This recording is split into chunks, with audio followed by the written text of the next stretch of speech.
The battle over Ilios 9 had ended in static silence. Once a lush terraforming colony, the moon was now a graveyard of molten steel and shattered mechs. Smoke coiled upward through the violet sky, and ash fell like alien snow. Captain Jonas Mercer stumbled through the wreckage, armor cracked and bleeding light from shattered power cells.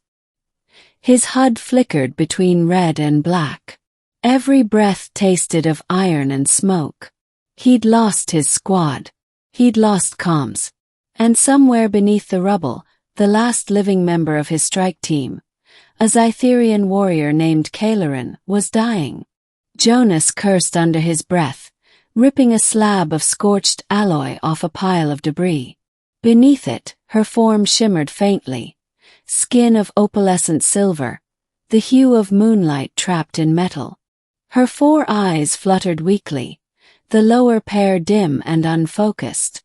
"Kayla," he rasped, dropping to his knees beside her.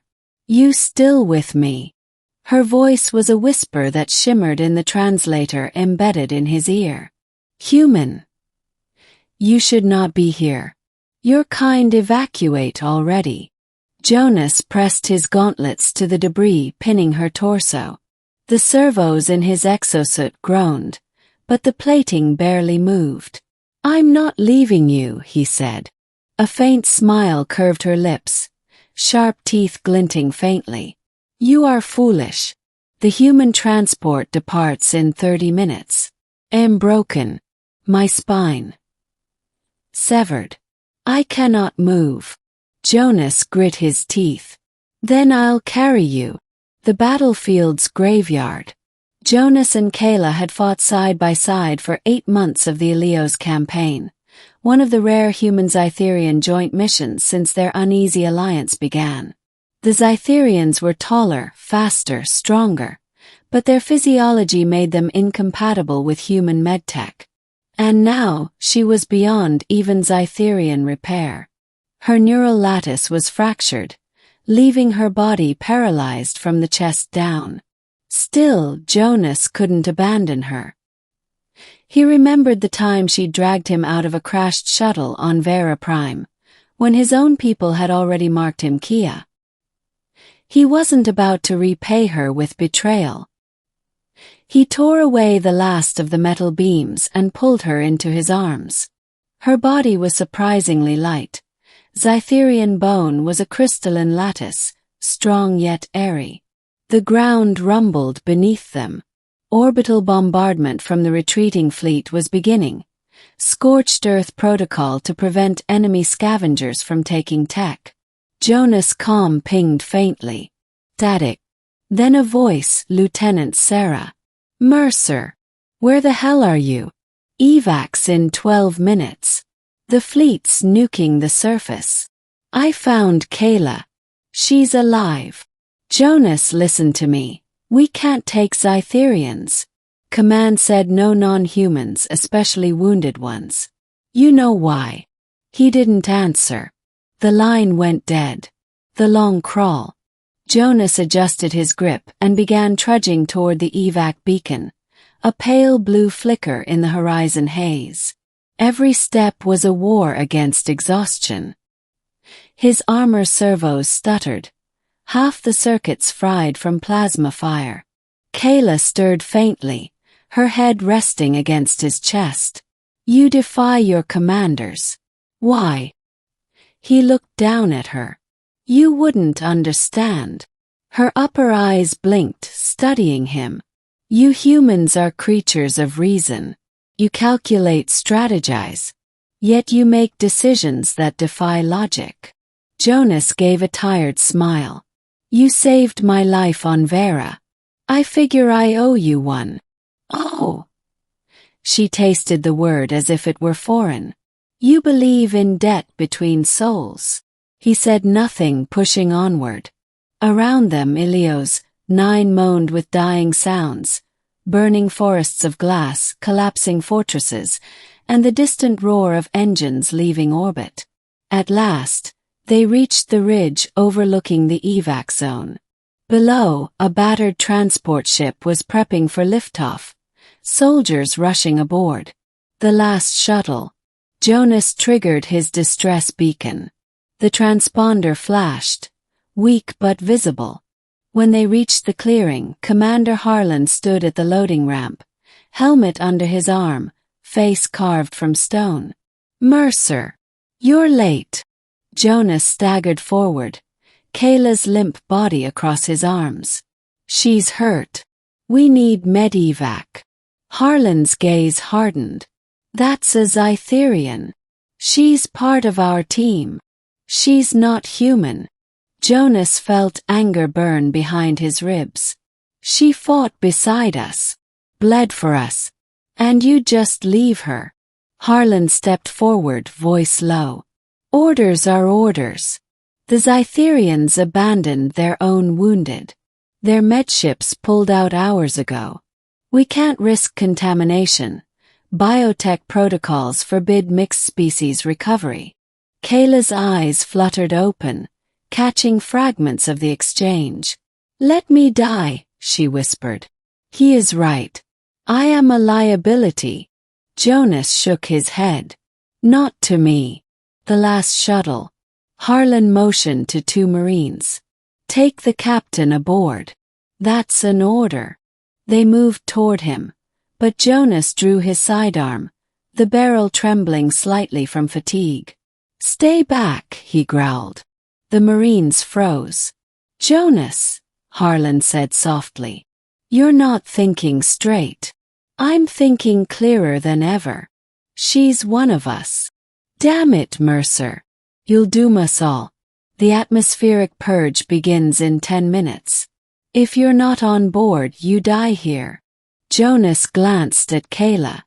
Her breathing was shallow, iridescent blood seeping from her wounds. He holstered the pistol. "Then I die here." He turned away, carrying her back toward the ruins. Behind him, the engines of the shuttle roared to life. He didn't look back as it lifted, cutting through the darkening sky, leaving only silence and wind. Promise. Night fell fast on Helios 9. The bombardment had ended, leaving a world scoured raw. Jonas found shelter in a half-collapsed command outpost, a reinforced bunker buried beneath slag. He laid Kayla on a med couch and patched her wounds with what little synth gel he had left. It wasn't enough to heal her spinal damage, but it stopped the bleeding. For a while neither spoke. The only sound was the hum of the flickering emergency lights. Then Kayla spoke, her voice faint. "You are alone now, human. Seems that way. You should have gone. Your people will not return." "I know." She studied him with those 4 silver eyes, glowing faintly in the dim light. "Why then?" Jonas sank into a chair beside her. "Because no one deserves to be left behind. Not after what we've seen. Not after what we did." Her gaze softened. "You are strange, Jonas Mercer." He chuckled weakly. "You're the first person to tell me that." Days of silence. For 2 days, they scavenged and survived. Jonas rigged solar cells to recharge his armor systems. Kayla taught him to filter water using Zytherian nanospore mesh salvaged from her armor. She couldn't move below her chest, but her mind remained sharp. She directed him, guiding him through the wreckage, showing him how Zytherian tech worked, how to bypass alien frequency locks and access the hybrid distress network. On the 4th night, Jonas found her staring at the stars through a cracked viewport. "What are you thinking about?" he asked. "My home," she said quietly. "It was called Vale. The sky was not unlike this. We believed stars were souls of the fallen, watching us, judging." Jonas sat beside her. "Maybe they're watching us now." She turned her head. "Do humans believe that?" He shrugged. "Some of us. I stopped believing in judgment a long time ago." She smiled faintly. "Perhaps that is why you stayed. A signal." A week later, Jonas caught a faint transmission. Garbled, intermittent. A human distress frequency, but modulated with Cytherian encryption. Kayla recognized it instantly. That is Echelon 4, a joint rescue vessel. They search for survivors. Jonas's heart pounded. We can boost the signal. He spent hours rerouting power from their armor cores into the transmitter. Kayla recited the Cytherian access code from memory, her voice trembling but steady. When the signal finally locked, a voice responded. Crisp, clear. Unknown survivors on Ilios 9 identify. Jonas leaned into the mic. Captain Jonas Mercer, Human Alliance, with one Cytherian warrior, Kailaran. Request extraction. Was. Then. Acknowledged. Stand by for retrieval in 16 hours. He slumped back, laughing with exhausted relief. Kayla smiled, eyes glinting softly. You have done it, human. We've done it, he corrected. The rescue. When dawn came, a massive ship descended through the ash clouds, its hull bearing both human and Cytherian insignias. Joint Command. A fragile symbol of unity. Jonas carried Kayla into the open, shielding her from the wind. The landing ramp hissed open, and med drones floated down, scanning them. A human officer stepped forward, helmet off, Admiral Voss, head of the Joint Task Force. You're a hard man to kill, Mercer, she said. And an even harder one to reason with. Jonas managed a weak grin. You can court-martial me later. Voss's gaze shifted to Kayla. The Cytherian Council didn't expect any of your kind survived. Kayla inclined her head. Thanks to this human I did. Voss hesitated, then nodded to the med team.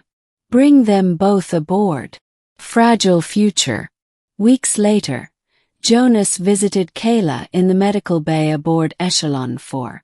Her body was encased in a shimmering suspension field, the Cytherian equivalent of intensive care. Nanocytes were slowly knitting her damaged neural lattice back together. You're healing fast, he said. I will walk again, she replied softly. My people offered to take me home, but I asked to stay. He blinked. You did. Yes. The alliance is fragile. They need symbols of cooperation. What you did, defying your own command to save me, has spread through both fleets. They call you the human who refused. Jonas chuckled. Catchy. Kayla's lips curved into a smile. Perhaps one day, they will no longer call us human or Cytherian. Just survivors. He nodded. I'd like that. Prologue the choice. Months later, as Ilios 9 was declared quarantined and the war drew to a close, Jonas stood on the observation deck, watching the stars drift past. Kayla approached, walking slowly but steadily with the aid of a biosupport frame. Her silver skin gleamed beneath the starlight. You're standing, he said, smiling. I am. She looked out at the stars. I have been offered command of the joint expedition to rebuild Ilios 9. They asked me to choose my human counterpart. He turned to her. Who'd you pick? Her 4 eyes met his. Who else would refuse to leave me behind? Jonas laughed, shaking his head. Guess I don't have much of a choice. No, she said softly. You made that choice a long time ago. They stood together in silence, watching the stars, the souls of the fallen, shining over a galaxy that, for the first time in centuries, dared to hope.